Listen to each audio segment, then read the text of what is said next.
If you are new to my channel, hello, I am a final year MBBS student in Bangladesh और मैं videos बनाती हूँ around my medical life, skincare, beauty, food, makeup and lot more. So do consider subscribing my channel. चलिए जी फटाफट तैयार हो जाते हैं. मैं ऑलरेडी लेट हो चुकी हूँ. मेरी OBGY की पोस्टिंग लगी हुई है और ये तीसरा हफ्ता है. एक और वीक बाकी है, उसके बाद मेडिसिन की पोस्टिंग लगेगी.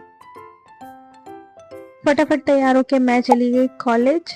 ये ब्लॉग पोस्टिंग हमारे प्रॉफ के लिए बहुत ज़्यादा बेनिफिशियल है क्योंकि ऑलमोस्ट प्रॉफ का सारा प्रिपरेशन इस सब्जेक्ट का कंप्लीट हो जाएगा हमारा. और इस वीक मैंने बहुत इंटरेस्टिंग एक केस देखा. It was of eclampsia. हाल ही में नीट का एग्जाम हुआ है और बहुत सारे लोग MBBS अब्रॉड के बारे में सोच रहे होंगे, तो आज का ये वीडियो उन लोगों के लिए है. कोई भी कॉलेज चूज करने से पहले कुछ इंपॉर्टेंट पॉइंटर्स आपको जरूर याद रखने हैं. अच्छा, इंटरेस्टिंग कहानी ये है कि मैं बांग्लादेश से पहले चाइना प्रेफर कर रही थी और मेरे साथ में जिन्होंने नीट दिया था उनमें से मेरे बहुत सारे फ्रेंड्स ने रशिया चूज किया. कुछ लोग चाइना गए और मैं बांग्लादेश आई. तो मैं MBBS इन बांग्लादेश की कुछ रियलिटी आपको बताना चाहूंगी इस वीडियो में, जिससे आपको कॉलेज चूज करते वक्त आसानी होगी. Both pros and cons I will try to discuss in this video. अच्छा, कोर्स ब्रेकडाउन और सिलेबस का जो डिस्कशन है वो मैंने डिटेल में एक वीडियो में कवर किया है, तो आप वो चेक कर सकते हैं. बाकी एक्स्ट्रा जो चीज़ें हैं मैं ट्राई करूंगी कि मैं इस वीडियो में कवर अप करूं. पहले इंपॉर्टेंट चीज़ है लैंग्वेज. दूसरे कंट्रीज में उनका रीजनल लैंग्वेज कंपलसरी है और वो सीखने के बाद ही आपका MBBS का कोर्स शुरू होता है. 6 महीने का बेसिक लैंग्वेज का कोर्स होता है, उसके बाद आप स्टार्ट करेंगे MBBS. लेकिन हमारे यहाँ बांग्लादेश में ऐसा कोई सिस्टम नहीं है. यहाँ पे English language is easily acceptable. सिर्फ आपको पेशेंस से डील करने के लिए और सरवाइव करने के लिए बंगाली सीखना पड़ेगा. बाकी अगर नहीं आती तो ऐसा कोई मसला नहीं है, लेकिन लैंग्वेज बहुत सिंपल है. आप 2-3 महीने में इजीली सीख सकते हैं. আর আমি মোটামুটি বাংলা শিখে ফেলছি. Can easily understand and communicate. चलिए जी, इसके बाद जो बहुत इंपॉर्टेंट चीज है वो आपका ट्रेवल का कॉस्ट. 5 साल का MBBS, साथ में 1 साल का इंटर्नशिप. बीच में बहुत बार आपको छुट्टियां मिलेंगी और आप आराम से घर ट्रेवल कर सकते हैं. As India Bangladesh land border share करते हैं तो आप आराम से ट्रेवल कर सकते हैं. अच्छा, एक और इम्पॉर्टेंट चीज ये है कि इस Bangladesh safe and suitable for Hindus. मैं यहाँ पिछले 4 साल से रह रही हूँ और मैं आपको कॉन्फिडेंटली ये चीज़ बता सकती हूँ कि यहाँ पे ऐसा कोई कम्युनल राइट्स, ऐसा कोई प्रॉब्लम, ऐसा कोई डिस्क्रिमिनेशन नहीं होता है. आपको आपके रिलीजन प्रैक्टिस करने की पूरी फ्रीडम है यहाँ पे. उसके बाद एक और इम्पॉर्टेंट चीज़ है रैगिंग. इंडिया में बहुत सारे कॉलेजेस में आज भी रैगिंग बहुत कॉमन है, लेकिन यहाँ पे स्टूडेंट्स की सेफ्टी, स्पेशली फॉरेनर स्टूडेंट्स की सेफ्टी का बहुत ध्यान रखा जाता है. किसी भी तरह की रैगिंग अलाउड नहीं है. इनफैक्ट हमारे कॉलेज में रूल है कि अगर एक बंगाली सीनियर एक इंडियन स्टूडेंट या नेपाली स्टूडेंट से बात करता है तो साथ में एक फॉरेनर सीनियर होना ज़रूरी है. ऐसा रैगिंग का कोई भी मसला होता है तो आप इजीली कंप्लेन कर सकते हैं अपने कॉलेज में या फिर इंडियन एम्बेसी की वेबसाइट में, और वो बहुत ज़्यादा हेल्पफुल है. इसके बाद मैं आपको वेदर के बारे में अगर कुछ बताऊं तो मौसम इंडिया से बहुत सिमिलर है. ढाका और चिटागोंग में थोड़ी गर्मी होती है, लेकिन सिलेट जो है बहुत ही सूटेबल वेदर है. क्योंकि ये मेघालय से पास है तो यहाँ पे मोस्टली बारिश होती रहती है. इनफैक्ट गर्मियों के दिनों में भी शाम के वक्त बहुत अच्छी बारिश होती है और नवंबर-दिसंबर में temperature goes down to 10 degree Celsius. So make sure you pack your winter clothes. पहली बार जब मैं यहाँ आई थी तो मैं अक्टूबर में आई थी और उसके बाद नवंबर 15 के बाद बहुत ज़्यादा ठंड पड़ने लगी और एट लास्ट मुझे अपने किसी फ्रेंड से ब्लैंकेट उधार लेना पड़ा. तब मुझे मार्केट का भी ज़्यादा नॉलेज नहीं था. खैर, आप अपनी चीज़ें अच्छे से पैक कर लीजिएगा, specially if you are coming to Sylhet, it's gonna be cold. उसके बाद अगर आप नॉर्थ इंडिया या फिर साउथ इंडिया से बिलोंग करते हैं तो खाने में आपको बहुत बड़ा शौक मिलने वाला है. नॉर्थ इंडियंस को रोटी खाने की बहुत आदत होती है और यहाँ पे गेहूं की रोटी बहुत कम मिलती है.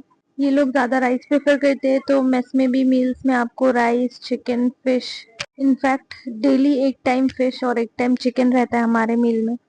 रशिया में जो मेरे फ्रेंड्स गए थे वो लोग स्पाइसेस भी कैरी करते हैं, तो आप अपना आटा कैरी कर सकते हैं इंडिया से अगर आपको चाहिए तो. बाकी होटल्स में सब कुछ अवेलेबल है. अच्छे अच्छे रेस्टोरेंट्स आपको मिल जाएंगे जहाँ पे आप आराम से खा सकते हैं. थोड़ा टाइम लगता है लेकिन एडजस्ट कर सकते हैं आप. अच्छी बात यह है कि हमारे रुपीस की वैल्यू थोड़ी ज़्यादा है, तो यहाँ पे आप अगर 1000 रुपये कन्वर्ट करेंगे तो आपको कुछ 1400 रुपये के अराउंड मिल जाएंगे. वैसे ही चीज़ें कुछ थोड़ी ज़्यादा महंगी लगती हैं यहाँ पे। 100 रुपए की वैल्यू 50 रुपए की तरह है। 5 साल एक लंबा अरसा है, हर बार छुट्टियों में घर नहीं जा पाता इंसान, तो यहाँ पे घूमने के लिए बहुत अच्छी अच्छी जगह अवेलेबल है। माउंटेन्स से लेके ओशन तक हर एक खूबसूरत जगह अवेलेबल है। तो आप अपने फ्रेंड्स के साथ प्लान करके आराम से घूम सकते हैं। थर्ड ईयर में कम्युनिटी मेडिसिन के तरफ से कॉक्स बाजार का एक ट्रिप भी रहता है हमारे कॉलेज में, and I have been to Cox's Bazar, it's very beautiful. उसके बाद में माउंटेन्स में जाफलोंग, श्रीमंगल, साजेक, बहुत अच्छी अच्छी जगह है जो आप एक्सप्लोर कर सकते हैं। और एक अच्छी चीज़ ये है कि इंडियन एम्बेसी की तरफ से इंडिपेंडेंस डे, रिपब्लिक डे और फेस्टिवल्स में हमें दावत मिलती है और फिर हम जाके वहाँ पे उनके साथ सेलिब्रेट करते हैं। फ्लैग होस्टिंग होती है, खाना पीना होता है, it's very fun. I hope you will not miss home much, क्योंकि कल्चर, लैंग्वेज, खाना पीना सिमिलर है, तो एडजस्ट करना कंपेरेटिवली ईजी है। और एक अच्छी बात ये है कि सारे बुक्स की फर्स्ट कॉपी या फिर कलर कॉपी आपको मिल जाएगी। जो बुक्स 4-5 हज़ार की मिलती है वो यहाँ पे आपको 300-400 में मिल जाएंगी। तो स्टेशनरी आइटम बहुत सस्ती है और आप यहाँ से ही सारे बुक्स परचेज कर सकते हैं, आपको इंडिया से लाने की ज़रूरत नहीं है। अच्छा, मोटा मोटी जितने प्रोज थे वो मैंने डिस्कस कर लिए हैं। ये सारी चीज़ें मैं अपने एक्सपीरियंस पे बेस्ड होके बोल रही हूँ। कुछ लोगों के डिफरेंट पॉइंट ऑफ व्यूज भी हो सकते हैं। Let's talk about cons.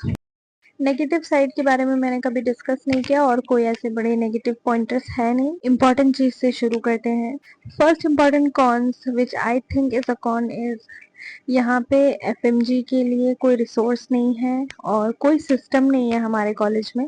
Russia में जो मेरे फ्रेंड्स पढ़ रहे हैं उनके एफएमजी के अलग से क्लासेस चलते हैं, ताकि जो स्टूडेंट्स इंडिया से आए हैं वो जाके इंडिया में एफएमजी एग्जाम क्लियर कर सके। लेकिन यहाँ पे अगर आप सीनियर से पूछने जाए तो वो इतने ज़्यादा चिल है, वो बोलते हैं इंटर्नशिप में देख लेना। बेहतर रहेगा कि अगर आप स्टार्ट कर सकते हैं तो आप थर्ड ईयर से थोड़ा बहुत प्रिपरेशन खुद स्टार्ट कर लें, ताकि आप आराम से क्लियर कर पाए। पर्सनली स्पीकिंग मैंने अभी कुछ ज़्यादा प्रिपरेशन नहीं किया है। मैंने मैरो थोड़े दिन यूज़ किया था, उसके बाद मैंने प्रेप लेडर के कुछ क्लासेस देखे, लेकिन यहाँ पे आइटम्स का, टर्म्स, इसका इतना प्रेशर रहता है कि अलग से प्रिपेयर करने के लिए टाइम निकालना बहुत मुश्किल है। बट टू माई सरप्राइज, जो भी मेरे सीनियर्स गए थे इंडिया, मोस्टली सब ने अपना एफएमजी क्लियर कर लिया, जिससे मुझे ये समझ में आया कि हमारा बहुत थियोरेटिकल बेस्ड स्टडी है, तो इतना डिटेल होता है, तो होपफुली एफएमजी क्लियर करने में ज़्यादा मुश्किल नहीं होगी। उसके बाद एक और चीज़ ये है कि अगर आपको इंडियन कोई प्रोडक्ट्स खरीदने हैं तो वो आपको डबल प्राइस में खरीदना पड़ेगा, क्योंकि आपको टैक्स पे करना पड़ेगा उसका, इम्पोर्ट ड्यूटीज जिसे कहते हैं। प्रेफरेबल है कि आप अपने ज़रूरत की सारी चीज़ें कैरी कीजिए, और यहाँ पे बांग्लादेशी बहुत सारे ब्रांड्स हैं जो आप एक्सप्लोर कर सकते हैं। चूँकि हम प्राइवेट मेडिकल कॉलेज में पढ़ रहे हैं तो ऑब्वियसली गवर्नमेंट मेडिकल कॉलेज से हमारा क्लिनिकल एक्सपोजर थोड़ा कम है। अगर आपका थियोरेटिकल नॉलेज अच्छा है तो क्लिनिकल चीज़ें आप इंटर्नशिप में प्रैक्टिस कर सकते हैं। ये 5 साल आपको बेसिकली नॉलेज सब चीज़ों के बारे में अच्छे से गैदर करना है, बाकी क्लिनिकल प्रैक्टिस आप इंटर्नशिप में कर सकते हैं। यही कुछ 2-3 चीज़ें नेगेटिव साइड में है। बाकी एक इम्पॉर्टेंट चीज़ ये है कि आप ज़रूर चेक कर लीजिए कि आपका कॉलेज रजिस्टर्ड मेडिकल कॉलेज है कि नहीं, ताकि डिग्री कंप्लीट करने के बाद में आपको कोई प्रॉब्लम ना हो। चलिए जी, मेरा कॉलेज खत्म हो गया, मैं घर जा रही हूँ। I hope this video help someone who needs it. All the best to the future doctors. I love making videos like this, so if you like this video, do like, share and subscribe to my channel, and I'll catch you next week with another interesting video. Thank you so much for watching.